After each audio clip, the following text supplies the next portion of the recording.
이 시간 절기를 지키라 말씀하시는 하나님, 절기를 지키라 말씀하시는 하나님이라는 제목으로 함께 말씀 연회를 나누겠습니다.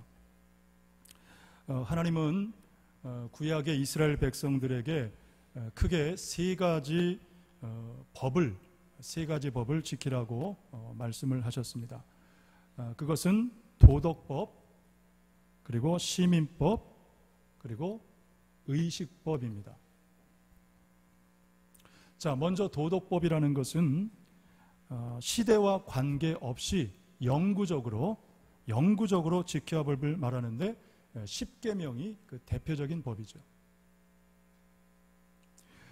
이에 비해서 이 시민법은 그 시대나 상황에 국한하여 주신 법으로, 예를 들면 오늘 본문 앞 신명기 15장 말씀에 보면 그 빚을 면제해 주거나 혹은 종을 자유롭게 하는 그런 법 같은 것들이죠. 그래서 이런 시민법은 그 시대와 그 상황에만 국한하여 주신 법입니다. 그리고 세 번째는 바로 이 의식법이 있는데, 이 의식법은 쉽게 말하면 제사나 절기를 말합니다. 자, 그 중에서 오늘 본문인 이 신명기 16장 말씀은 이스라엘 백성들이 지켰던 소위 말하는 3대 절기에 대해서 기록하고 있습니다. 물론 당시 이스라엘 백성들이 지켰던 이 절기를 오늘날도 똑같이 지켜야 하는가에 대한 찬반은 있습니다. 그럼에도 불구하고 이 절기를 지키라 말씀하시는 하나님을 통해서 오늘 우리는 몇 가지 중요한 영적인 교훈을 얻게 됩니다. 그것은 첫째로 이 유월절 구원의 은혜를 반드시 기억하라는 것입니다. 이 절기를 지키라 말씀하시는 하나님을 통해서 오늘 우리가 기억해야 될, 배워야 될 첫 번째는 유월절 구원의 은혜를 반드시 기억하라. 오늘 본문 1절 말씀해 보니까 아비벌을 지켜 내 하나님 여호와께 유월절을 행하라. 이는 아비벌에 내 하나님 여호와께서 밤에 너를 애굽에서 인도하여 내셨음이라. 이렇게 말씀을 합니다. 여기서 이 아빕이라는 말은 녹색 혹은 푸른 이삭이라는 뜻이 있습니다. 그래서 아빕월 그러면 우리가 실록의 계절이라는 말을 쓰죠. 실록의 계절. 그래서 히브리력으로 보면 7월이고 지금의 양력으로 보면 3, 4월, 꽃피는 봄을 의미합니다. 자, 이때 이스라엘 백성들이 지켰던 가장 첫 번째 절기는 바로 유월절이었어요. 이 유월절은 오늘 본문에도 기록되지만 하나님께서 이스라엘 백성들을 애굽에서 구원해 내신 날을 기념하는 절기죠. 그러니까 좀 더 정확히 말하면 하나님께서 그 애굽에 내렸던 장자의 재앙, 그 10번째 장자의 재앙을 통해서 이스라엘 백성들의 선조들을, 조상들을 구원해 내신 날이 바로 이 유월절이었습니다. 출애굽기 12장 29절 이하에 보면 하나님은 애굽 땅에 있던 사람들의 장자나 혹은 모든 가축의 처음 난 것을 치셨습니다. 그래서 애굽 전역에 큰 부르짖음이 있었다 그랬고 죽임당하지 않은 집이 하나도 없었다. 철저하게 멸하신 것입니다. 그런데 이스라엘 백성들은 어땠냐면 출애굽기 12장 21절 이하에 보면 어린 양을 잡고 그 어린 양의 피를 집의 문인방과 좌우 설주에 뿌린 자는 다 구원을 얻게 하셨다라는 것입니다. 그 어린 양의 피를 집의 문인방과 좌우 설주에 뿌린 자는 다 구원을 얻게 하셨다. 그래서 하나님은 이 날을 기념하며 너희가 지킬 영원한 규례라고 말씀하신 것이죠.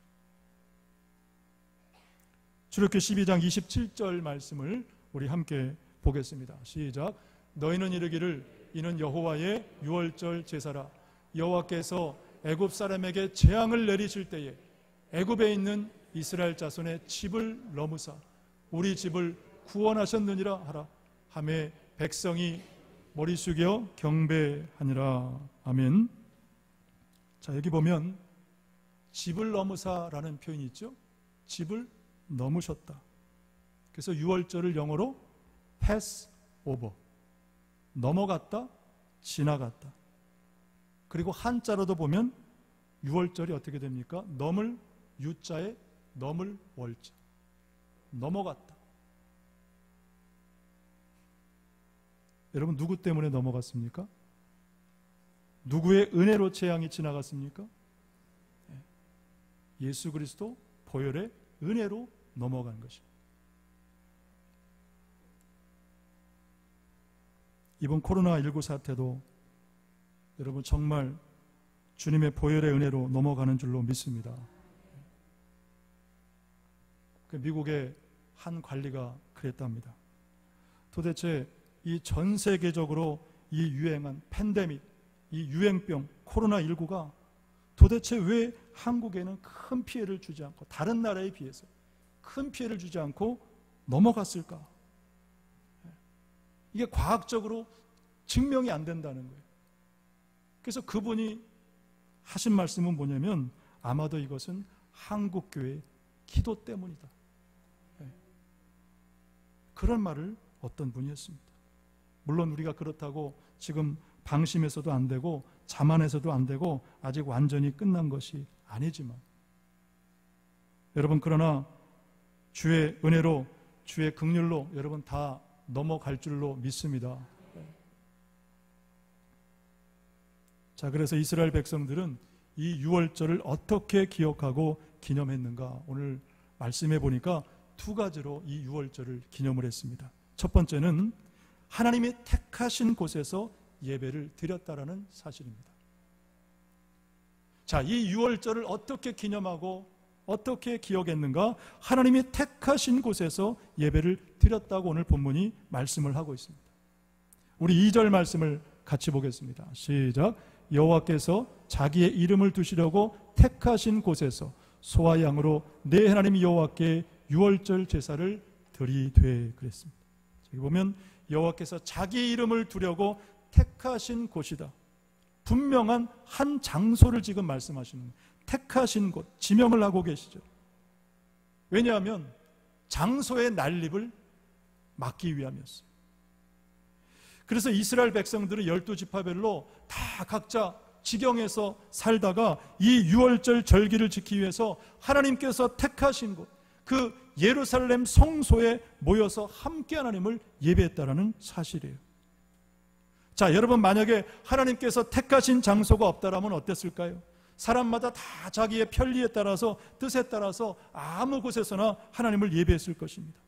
그래서 그 뒤에 보면 6절, 7절, 11절에 계속 나오지만 여호와의 택하신 곳, 여호와의 택하신 곳, 여호와의 택하신 곳, 계속해서 여호와의 택하신 곳에서 하나님을 예배하고 예물을 드렸다고 말씀을 하는 거예요. 여러분, 그런데 지금 이 시대는 어떻습니까? 하나님이 택하신 곳이라는 이 의미가, 이 신앙이 점점 사라지고 있어요. 왜 그럴까 돌아보니까 첫 번째는 신학자들의 책임입니다. 잘못된 인본주의 신앙, 자유주의 신앙, 성경에도 없는 것들을 자기들이 막 만들어서 그것을 학생들한테 가르치고, 두 번째는 목회자들이 잘못 가르쳤기 때문입니다. 하나님을 두려워하는 것이 아니라 세상을 두려워하고 다 인본주의에 빠지고요. 여러분, 신앙생활은 결코 혼자 하는 것이 아닙니다. 예배도 혼자 드리는 것이 아니라 공동체적인 예배가 되어야 된다는 사실이에요. 우리가 때마다, 예배 때마다 고백하잖아요. 주기도문과 사도신경에 여러분 이 공동체적인 예배가 다 나타나 있습니다. 여러분, 우리가 주기도문 고백할 때 뭐라고 합니까? 뭐라고 고백합니까? 우리에게 일용할 양식을 달라고 하잖아요. 나에게 일용할 양식이 아니라 우리에게 일용할 양식, 우리의 죄를 용서해 달라고 하나님 앞에 공동체적인 기도를 하잖아요. 또 사도신경에는 어떤 교회가 나타나 있어요? 거룩한 공교회라 그랬어요. 공교회, 공동체적인 교회.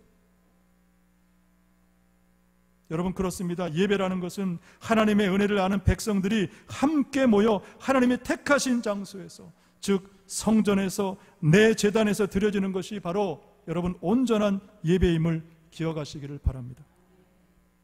앞선 신명기 12장 말씀에 보면 이 택하신 장소에 대한 더 명확한 말씀들이 기록되어 있습니다. 자, 먼저 신명기 12장 5절 말씀을 우리 같이 보겠습니다. 시작. 오직 너희 하나님 여호와께서 자기의 이름을 두시려고 너희 모든 지파 중에서 택하신 곳인 그 계실 곳으로, 자, 그 계실 곳을 어떻게 하라고 그랬어요? 찾아 나아가서라고 얘기를 했습니다. 여러분, 그래서 오늘 우리에게 필요한 것은 뭐냐면 이 예배의 제단을 하나님의 이름을 두시려고 택하신 곳을 찾아가는 수고와 희생이 마땅히 있어야 된다는 사실이에요. 찾아가야 됩니다. 지난 화요일에 초월기독교연합회 우리 목사님들과 사모님들 그 원래가 이제 저희 교회에서 있었습니다. 우리 장로님들, 권사님들, 집사님들 정말 많은 분들이 나오셔서 섬겨주셨어요. 그러니까 제가 숫자를 이렇게 세보니까 오신 손님들 수보다 섬기러 나오신 우리 교회 성도들 숫자가 더 많아요. 1층 카페부터 본당 여기저기 그냥 다 안내하시고 섬겨주시고, 목사님 한 분에 두세 분 붙어가지고 뭐 필요한 거 없으시냐, 바쁘신 시간 중에도 시간 내주신 우리 분들께 얼마나 감사하던지요. 뭐 다과부터 뭐 안내도 만점이고 식사도 만점이고, 또 이번에는 선물까지 드렸잖아요. 그러니까 초기현 역사일에 모임일에 교회에서 선물 받아보긴 이번이 처음이래요. 그러니까 목사님들, 사모님들 얼마나 막 감격하고 그렇게 가셨는지 모릅니다. 여하튼 여러분, 섬겨주신 우리 장로님, 권사님들, 우리 집사님들께 다 한 분 한 분께 감사를 드립니다. 그런데 이 목사님들, 사모님 모시고 이제 점심 식사를 하는데 그 한 분 목사님이 그런 자랑을 하시는 거예요. 그 섬기시는 교회에 그 멀리 인천에서 주일 예배를 드리러 오는 가정이 있으시다는 거예요. 막 그거를 자랑하시더라고요. 여러분, 사실 얼마나 귀한 일이에요. 멀리 인천에서, 인천 굉장히 막히잖아요. 거기 1시간 반. 그 자랑을 하시니까 그 말씀을 들은 목사님들이 다 이렇게 부러운 것처럼, 다 표정들이 보니까 부러워하시더라.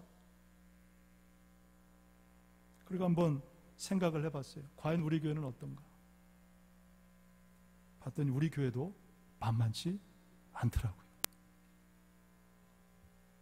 서울에서 매주일마다 오시는 가정이 여러 가정이 있으시고, 또 우리 장로님, 권사님 멀리 포천에서 그 매주일마다,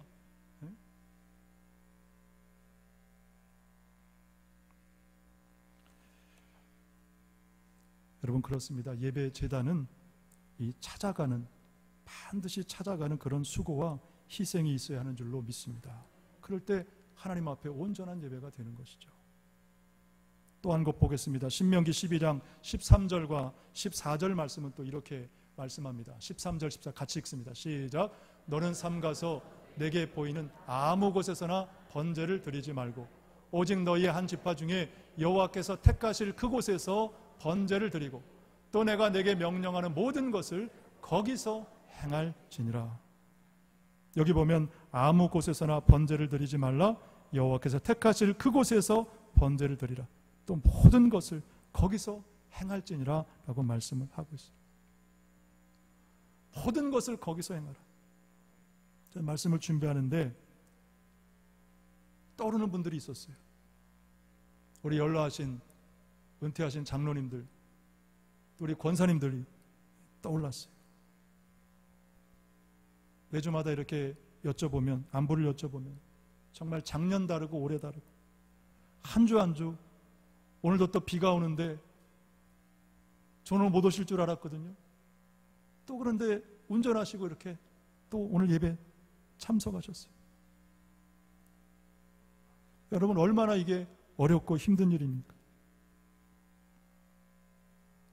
우리 장로님, 권사님 평생 이 제단에서 하나님을 예배하시다가 그리고 삶과 신앙과 이런 마지막 사명까지 아름답게 잘 마치시기를 축복합니다. 그것이 복이고 중직의 마지막 본이라고 믿습니다.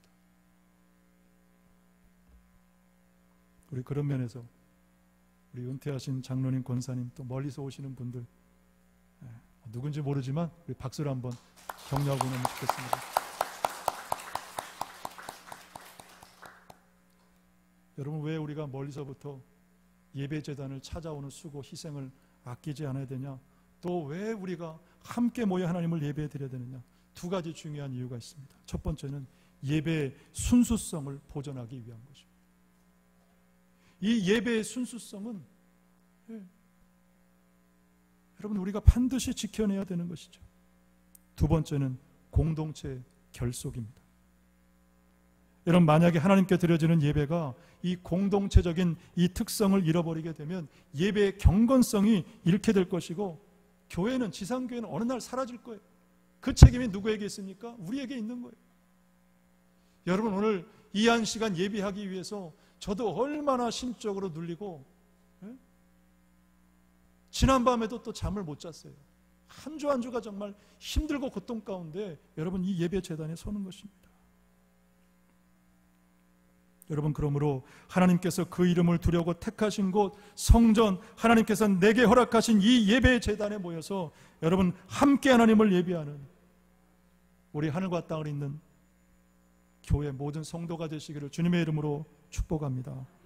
두 번째, 우리가 유월절을 기억하며 기념했던 것은 바로 이 누룩을 없애는 것입니다. 누룩, 즉 죄를 청산하고 새롭게 시작하는 것입니다.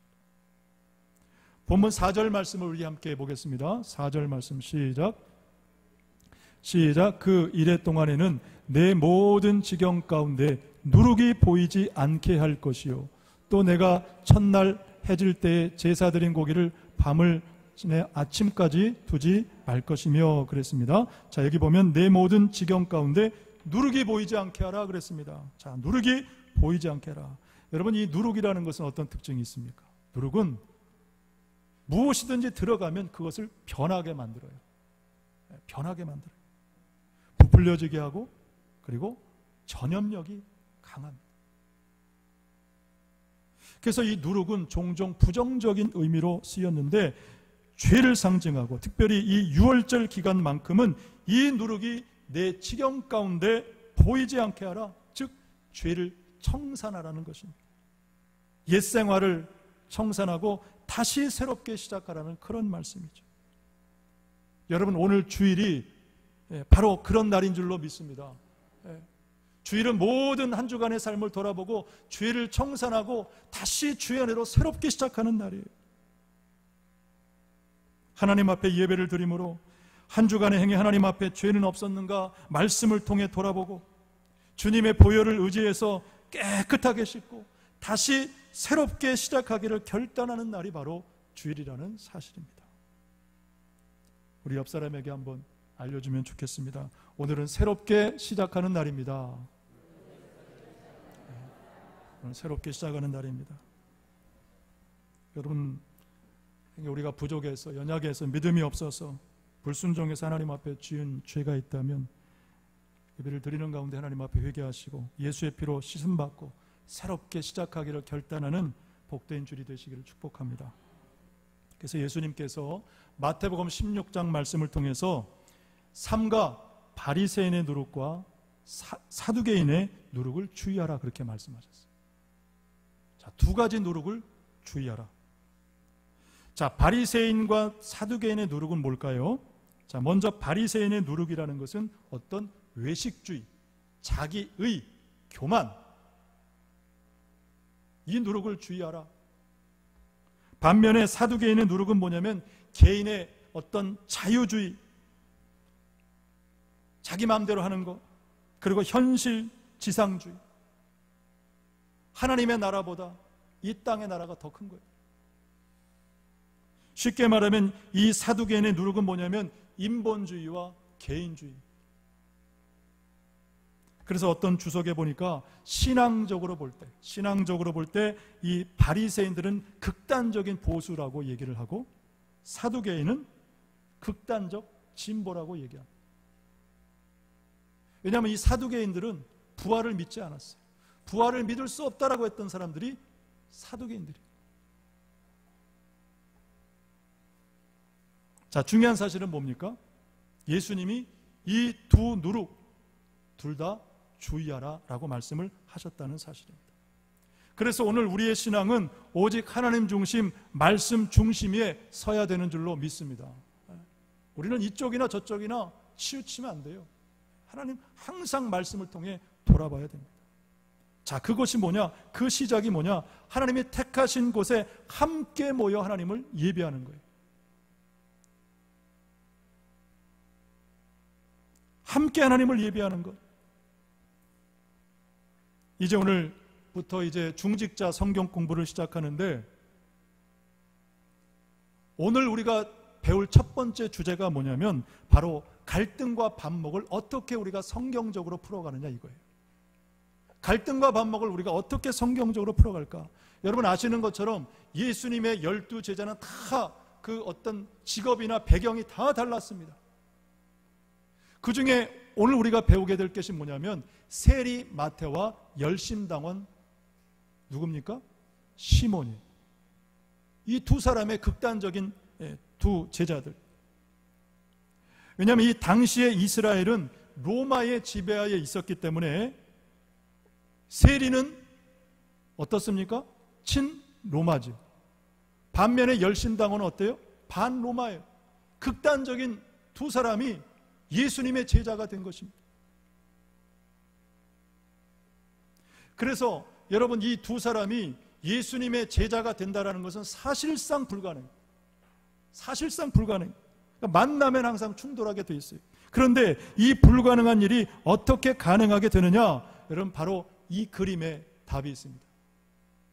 자, 교재에 나오는 그림을 제가 사진으로 찍어서 올렸는데, 자, 여러분 왼쪽에 보시는 게 열심당원 시몬이에요. 오른쪽에 보는 게 마태 세리입니다. 자, 두 사람이, 이 극단에 있는 사람이 어떻게 하나가 될 수 있어요? 어떻게 해요? 하나님의 사람? 지금 뭘 던져버렸죠? 저 던져버리는 거예요. 버리는 거. 저기에 답이 있어요. 내 것을 내리고 내 것을 버리는 데 답이 있어요. 열심당원인 이 시므온은 칼,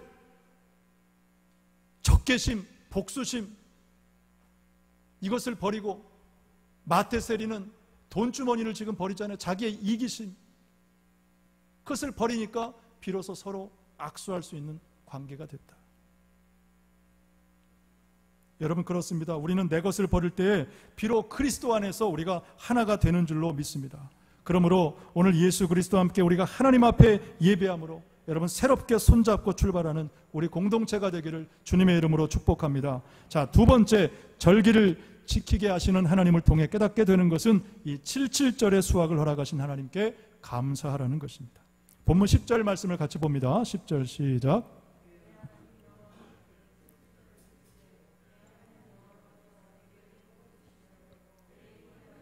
자원하는 예물을 드리고 그랬습니다. 자, 77절이라고 불렀던 이유는 이스라엘 백성들이 처음 추수한 때를 초실절이라고 그렇게 부르고요. 이 초실절로부터 7주를 계산을 합니다. 그러면 49일이 지난 것이죠. 49일 지난 다음 날이 바로 77절이었어요. 그래서 이 77절을 신약에 보니까 오순절이라고 부르기도 하고, 또 밀을 수확했다고 해서 맥추절, 그렇게 우리가 부르기도 합니다. 77절, 오순절, 맥추절 다 똑같은 날이에요. 자, 이것이 오늘 본문 9절의 말씀입니다. 7주를 셀지니 곡식의 낫을 대는 첫날부터 7주를 세어 내 하나님 여호와 앞에 77절을 지키되. 자, 곡식의 낫을 대는 첫날 초실절을 말하고 7주를 센 다음 날이 바로 77절이 됩니다.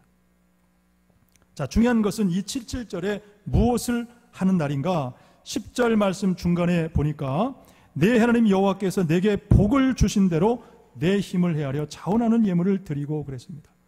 다시 말하면 추수를 허락하신 하나님께 감사하는 절기가 바로 이 77절이었다는 사실이에요.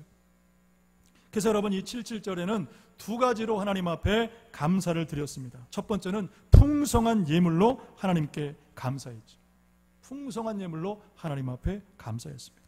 자, 레위기 23장 17절과 18절 말씀을 우리 같이 보겠습니다. 시작. 너희의 처소에서 10분의 2 에바로 만든 떡 2개를 가져다가 흔들지니 이는 고운 가루에 누룩을 넣어서 구운 것이요 이는 첫 요제로 여호와께 드리는 것이며 너희는 또 이 떡과 함께 1년 된 흠없는 어린 양 7마리와 어린 수소 1마리와 순양 2마리를 드리되 이것들을 그 소제와 그 전제 제물과 함께 여호와께 드려서 번제로 삼을지니 이는 화제라 여호와께 향기로운 냄새며 그랬습니다. 자, 17절 말씀에 보면 이는 고운 가루에 누룩을 넣어 구운 것이다. 자, 고운 가루에 누룩을 넣어서 구웠다. 빵을 말하죠. 그래서 유교병을 말하는 거예요. 누룩을 넣어서 구운 빵.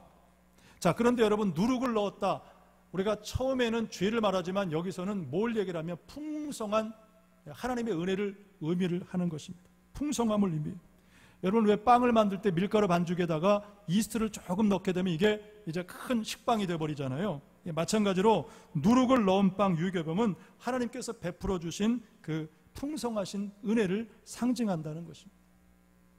다 믿음으로, 비록 내 소출이 적지만 하나님 앞에 믿음으로 감사하는 거예요. 풍성한 예물로.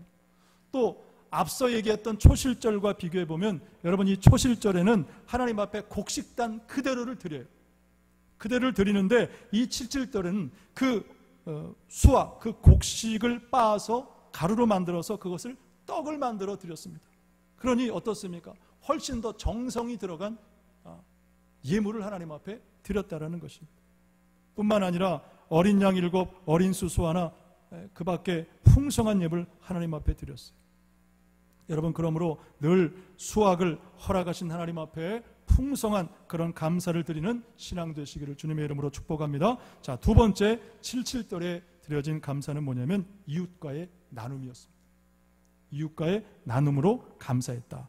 본문 11절 말씀을 같이 봅니다. 시작. 너와 내 자녀와 노비와 내 성중에 있는 레위인과 및 너희 중에 있는 객과 고아와 과부가 함께 내 하나님 여호와께서 자기의 이름을 두시려고 택하신 곳에서 내 하나님 여호와 앞에서 즐거워할지니라 그랬습니다. 즉 하나님이 허락하신 수확을 이웃과 함께 나누며 감사했다는 것이죠. 그리고 즐거워할지니라 그렇게 맞춰지고 있습니다.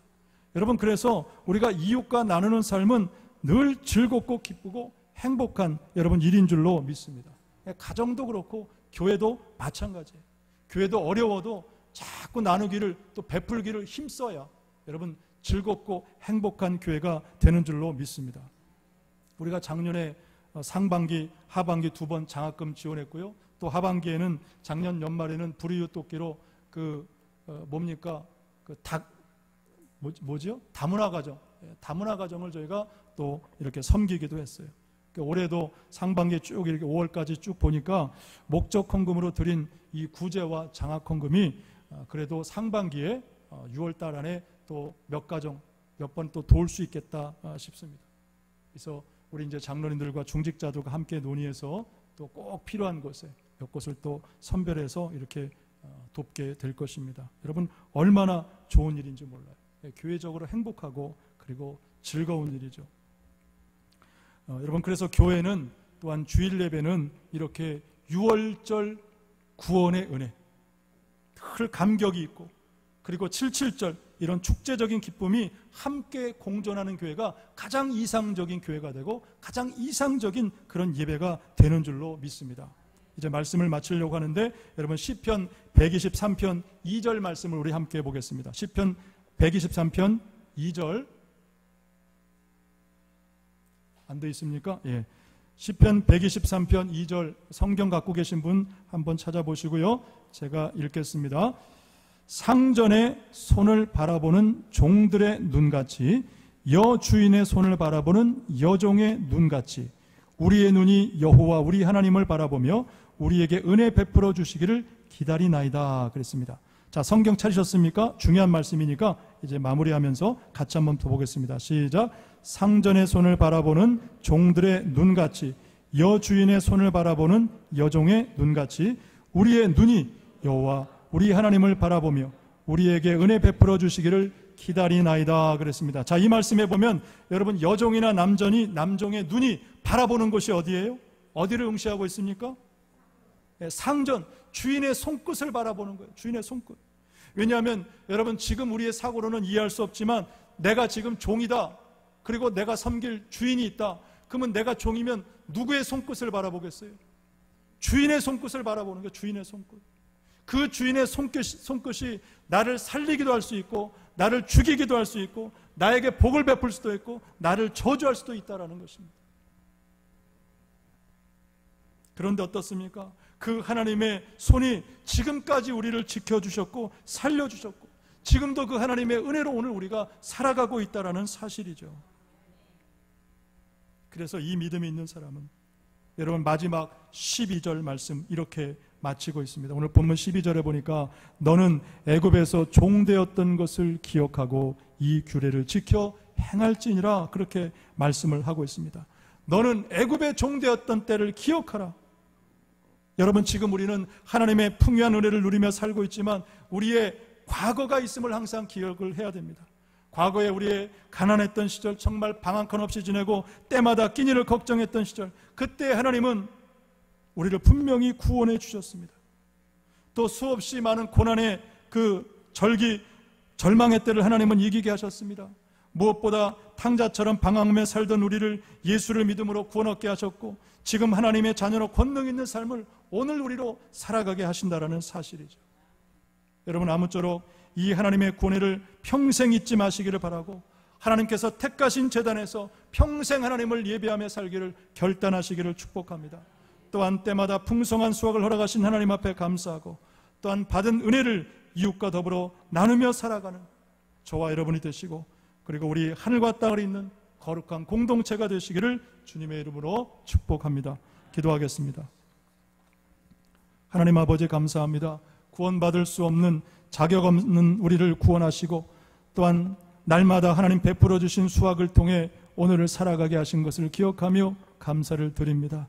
은혜를 은혜로 알게 하시고 깨달아 보답하는 삶이 되게 하여 주시며 일평생 감사로 하나님 앞에 살아가고 또한 이웃과 더불어 더욱 나누는 삶을 살아가도록 은혜 베풀어 주시옵소서. 예수님의 이름으로 간절히 기도드리옵나이다. 아멘.